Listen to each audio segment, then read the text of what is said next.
14 વર્ષમાં ઐતિહાસિક ચંદોળા તળાવ કઈ રીતે બદલાઈ ગયો? આજે આ રિપોર્ટમાં આપણે આ જ મુદ્દા પર વાત કરવાના છીએ વિસ્તારપૂર્વક. સૌથી પહેલા આપને આ બે તસવીર છે એ બતાવીશું. 2011 સમયે ચંદોળા તળાવની દશા હતી, તસવીર હતી એ કંઈક આવી હતી. આ એરિયલ વ્યૂ છે, આ બંને તસવીરો છે 2011 અને 2024. આ બે તસવીરોના એરિયલ વ્યૂ થી આપ સમજી શકો છો કે કઈ રીતે અહીં ગેરકાયદેસર બાંધકામ છે એ કરવામાં આવ્યું. આ જે આખો વિસ્તાર છે, અહીં ચંદોળા તળાવનું અહીં પણ એસ્ટાબ્લિશમેન્ટ છે એ વધારે થવા લાગ્યું અને ત્યારબાદ 2024ની આ તસવીરો આપ જોઈ શકો છો કે તળાવના ઉપર જે ચણવામાં આવ્યું છે, મકાનથી લઈને તમામ જે અવૈધ બાંધકામ છે એ કરવામાં આવ્યા હતા અને હવે આખરે પોલીસ દ્વારા સર્જિકલ સ્ટ્રાઇક છે એ અહીં કરી દેવામાં આવી છે એવું લાગી રહ્યું છે. આ સ્ટ્રાઇકની જે તસવીર છે અત્યારે સોશિયલ મીડિયા પર પણ ખૂબ જ વાયરલ થઈ રહી છે. આ આખો વિસ્તાર છે, અહીંથી આપ સમજી શકો છો કે કઈ રીતે ધીમે ધીમે આ આખું બાંધકામ છે એ કરવામાં આવ્યું છે. કૈલાદેવી મંદિર સુધી આ આખું જે બાંધકામ છે એ અહીં કરવામાં આવ્યું છે. આ ચંદોળા તળાવ હવે માત્ર ને માત્ર આટલું આ તળાવનું પોર્શન છે એ બાકી રહી ગયું છે. આ તસવીરો અત્યારે સોશિયલ મીડિયા પર ખૂબ જ વાયરલ થઈ રહી છે અને હવે પોલીસે આની નેસ્તેનાબૂદ કરવાની કામગીરી છે એ શરૂ કરી દીધી છે. અમદાવાદનો ઐતિહાસિક વારસો કહેવાતા ચંદોળા તળાવની આખી ભૂગોળ બદલી દેવાનો પ્રયાસ કરવામાં આવ્યો હતો. માત્ર 14 વર્ષમાં જ તળાવનો આખો નકશો બદલાઈ ગયો.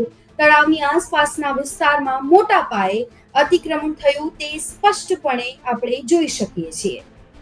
ચંદોળા તળાવ પર ગેરકાયદે બાંધકામ કરવામાં આવી રહ્યા છે આવી માહિતી અનેક વખત આપવામાં આવી, છતાં પણ જે આ બાંધકામ છે તેમાં વધારો જ થયો છે. પરંતુ હવે આ ડિમોલેશનની કામગીરી છે એ હાથ ધરવામાં આવી છે. મોટા પાયે બાંગ્લાદેશીઓ ગેરકાયદે જમીન હડપ કરી છે. સ્થાનિક મુસ્લિમોએ તળાવને ગેરકાયદે પ્રવૃત્તિઓનો અડ્ડો પણ બનાવ્યો હતો. એક સમયે અમદાવાદની શાન આ ચંદોળા તળાવ કહેવામાં આવતું હતું, પરંતુ છેલ્લા કેટલાય વર્ષોથી બાંગ્લાદેશીઓનું ઘૂસણખોરીનું આ અડ્ડો બનતો જઈ રહ્યો હતો.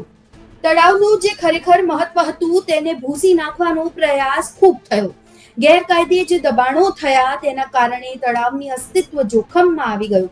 માત્ર 14 વર્ષમાં ચંદોળા તળાવ અને તેની આસપાસના વિસ્તારમાં મોટા પાયે અતિક્રમણ થયું જે ગેરકાયદેસર હતું.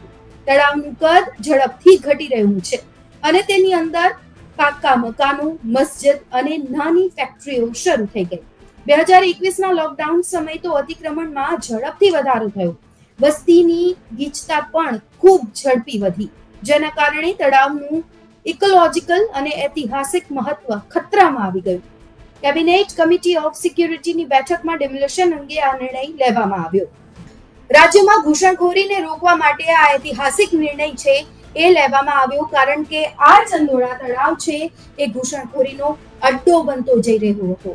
બેઠકમાં ઘૂસણખોરોએ કરેલા દબાણો હટાવવા નિર્ણય લેવામાં આવ્યો. વર્ષ 2010માં પણ આ જ રીતે દબાણ હટાવવાની કાર્યવાહી થઈ હતી. નરેન્દ્ર મોદી જ્યારે સીએમ હતા ત્યારે પણ ચંદોળા તળાવમાં મોટી કાર્યવાહી થઈ. આ મામલો કોર્ટમાં જતા કાર્યવાહી અટકી ગઈ. કોર્ટે વિવિધ સ્ટે આપતા દબાણની કાર્યવાહી અટકી. ત્યારબાદ સ્ટે મળતા વર્ષો સુધી દબાણો થતા રહ્યા. ફરી એકવાર સ્ટે હટતા 2025માં મોટી કાર્યવાહી શરૂ કરી દેવામાં આવી. હવે સમજીએ કે અમદાવાદના ચંદોળા તળાવ જે ઐતિહાસિક તળાવ ગણવામાં આવતો હતો એક સમયે, ત્યાં કાર્યવાહી કરવાની જરૂર કેમ પડી. બાંગ્લાદેશી મોહમ્મદ ફારૂક કરીમ મોન્ડલની ધરપકડ કરવામાં આવી. મોન્ડલની પત્ની ફેમાની પણ ધરપકડ કરવામાં આવી. મોન્ડલ દંપતીએ નકલી આધાર, પાન અને ચૂંટણી કાર્ડ બનાવ્યા હોવાની વાત પણ સામે આવી. આઈપીસીની કલમ 465, 467, 471 હેઠળ ગુનો નોંધવામાં આવ્યો. મેહુલ કશ્યપ નામના વધુ એક આરોપીની પણ ધરપકડ થઈ. આમાં મેહુલ કશ્યપે નકલી દસ્તાવેજ બનાવવામાં મદદ કરી હોવાનો ખુલાસો થયો.